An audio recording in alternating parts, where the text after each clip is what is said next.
you're a major on this also. Yes, sir. Because we was just talking about mental health and law enforcement, and I was saying, like, I wonder why a lot of these guys don't talk to someone that definitely need to talk to someone. Cause I got an outlet. I got a podcast.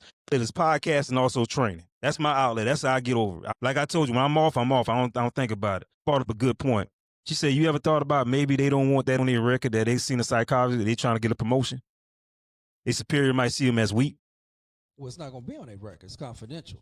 They Yeah, can't say. well, depending on how it goes, but how you go about it, right? Because say, Right. because if I come and say, hey, I said something's going on with Buddy, he needs to go see somebody. Now it's going somewhere. It's going to be written down somewhere, right? So, but if you do it confidentially, of course, but kind of hitting on what you were talking about, like a quiet room or something like that, that's a great idea. We don't have that, but guess what?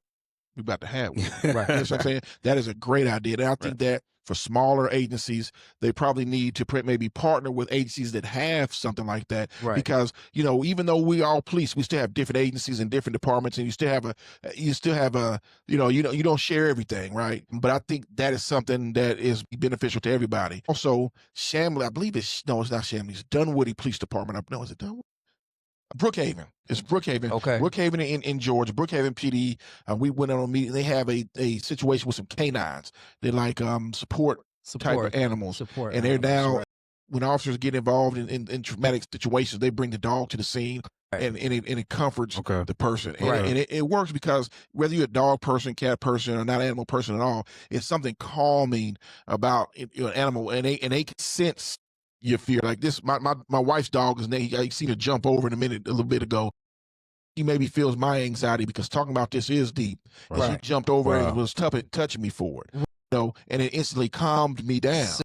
See that? It instantly calmed me down for her to touch me like that. That's real. So big ups to that police department because they have went that step further to build a program for that. And it's for also citizens as well. When citizens, they come in contact with citizens who have traumatic situations, they bring the dogs to the special unit they got. So big up to that department. But that's something I think that, and I don't know what the state has. I know state get all kind of state money, but that's a great program.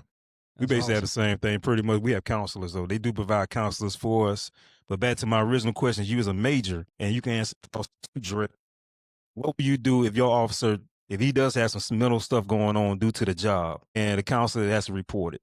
As a major, how will you handle that? I mean, me personally, I'm not going to ding him for it. Gotcha. I'm going to commend him for getting that done because, I mean, look, you saving your life, you saving your wife's life, you saving your fellow officer's life. I feel like crap if I know that and continue to let him, survive or let him work and he hurts somebody and get somebody hurt. So as a major, I'm not going to look down on it. I'm not going to make sure that we have every, apparatus available to them for their mental health. Right. Because, I've known people, personally, officers who have killed themselves. We get the call like, man, he's dead. He shot himself. I'm like, what?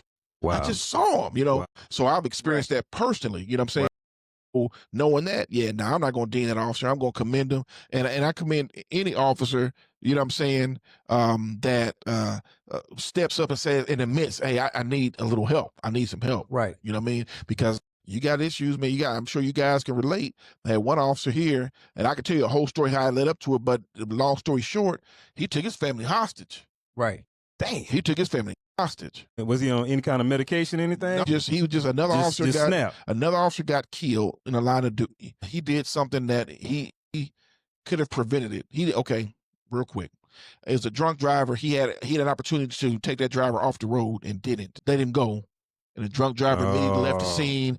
Within a few minutes, you heard that officer got struck by the vehicle, pushed her into a house, and she died. It's been over 20-something years ago. And then they covered it up. The fact of the matter that the police officers allowed this drunk driver to leave. Right. And they transferred him from uniform patrol to CID or criminal investigation division or burglary. And they transferred the other guy to a different location. And it ate him up. And he snapped. And held his family hostage. They talked him down, but man, how traumatic is that, right? Yeah, man.